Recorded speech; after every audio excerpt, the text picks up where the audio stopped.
আজকে ছিল পরীক্ষার লাস্ট দিন। রোজকার মতো টিফিনটা কিন্তু রেডি করে নিয়েছি, বাসে উঠে পড়েছি। তারপরে এই দেখো ট্রেনে করে চলে যাচ্ছি, সবাই একটুখানি ট্রেনের মধ্যে বসে পড়াশোনা করে নিচ্ছে। তারপর ট্রেন থেকে নেমে ব্রেকফাস্টটা করে নিলাম। তারপর এই দেখো সবাই মিলে লাস্ট দিন যেহেতু একটু সেলফি তুলে নিলাম। পরীক্ষা হয়ে গেছে শেষ, আর সবার মনে অনেক অনেক আনন্দ। বাড়ি চলে এসেছি, আজ ছিল বাড়িতে সৎসঙ্গ, সবাই প্রসাদ খাচ্ছে।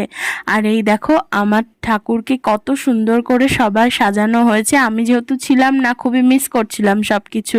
প্রসাদে হয়েছিল এই দেখো প্রসাদের খিচুড়ি, তারপরে একটা চচ্চড়ি, সমস্ত রকম সবজি টবজি দিয়ে, তারপরে হয়েছিল খেজুর আমসত্ত্ব টমেটোর চাটনি। তারপরে এই দেখো সবাই এখানে খাওয়া দাওয়া করছে, সবাই খুব আনন্দ করছে। আমাদের বাড়িতে এরকম খাওয়া দাওয়া হলে সবাই অনেক আনন্দ করে। প্রসাদ খেয়ে আজকের ব্লগটা শেষ করলাম।